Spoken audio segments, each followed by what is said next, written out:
بسم اللہ الرحمن الرحیم۔ قرآن مجید فرقان حمید بھی اللہ کریم سے ارشاد فرمایا، اے ایمان والو تساں مال نہ تساں دی اولاد کوئی بھی شے اللہ دے ذکر کرو تساں کو غافل نہ کریں، یعنی دور نہ کریں، اور جڑے اس طرح کر دیں وہی نقصانہ بچیں۔ حضرت سیدنا امام محمد بن احمد زیبی رحمۃ اللہ تعالی علیہ بعض مفسرین اکرام کو نقل فرمانے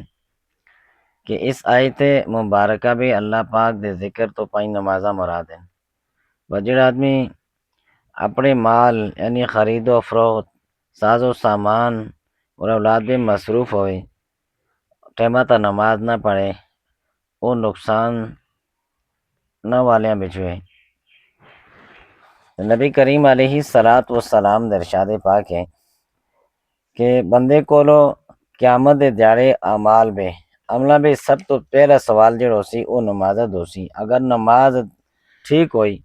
تو وہ آدمی کامیاب ہو سی، اگر بھی کوئی کمی پیشی ہوئی تو وہ رسوا ہو جلسی اور نقصان اٹھانا والا ہو سی، نقصان چھاڑا والا ہو سی۔ اور دوئی روایت بھی نبی کریم علیہ السلام ارشاد فرمایا کہ جڑا آدمی نماز سے حفاظت کرے اس واسطے نماز قیامت دے دیہڑے نور دلیل اور نجات ہو سی، اور جڑا اس کی حفاظت نہ کریں اس واسطے قیامت دے دیہڑے نہ نور ہو سی، نہ ہی دلیل اور نہ ہی نجات، اور وہ آدمی جڑا ہے قیامت دے دیہڑے فرعون، قارون، حامان اور ابی بن خلف دے نال ہو سی۔ دعا کرو کہ اللہ تبارک و تعالیٰ اساں کو 5 ٹائم دی باجماعت نماز ادا کرنے دی توفیق نصیب فرماوے، ورنہ بعض اوقات ہوندے کہ یارا ٹائم ہی نہیں ملتا نمازاں دا، اکثر دیکھو تے مسجداں ویران، مسجداں خالی ہیں، تے مسجد میں نہ آنا، نماز نہ پڑھنا ایک بہت بڑی حماقت ہے،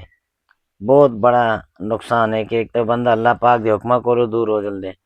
نبی کریم علیہ السلام دا جا فرمان ہے کہ نماز میں اکھیاں دی ٹھنڈک ہے تے وہ بھی رہ جلدے نو، اس واسطے جڑا ہے نماز کسی حال میں معاف نہیں، اس کو ادا کرنا ہی ضروری ہے۔ بعض اوقات اگر کسی کو نماز نہ ہو، وہ بندے کہیں آسا تو اس کو جمعے دے دیہڑے استادہ کی تھی تقریر تک وہ 2 ہی دیہڑے آیا تے 2 دوستاں کو آتے خیر استاد جی اساں کوئیاں ڈراندہ رہے دے، اے فرشتے اساں ہی کو کباب عذاب دے سن، استاد جی دی ماسی دی پتر ہیں۔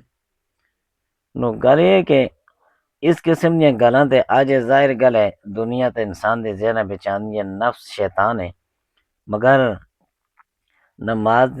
کو صحیح طریقے نال سیکھنا، پھر نماز پڑھنا یہ اساں تا فرض ہے۔ لہذا دعا کرو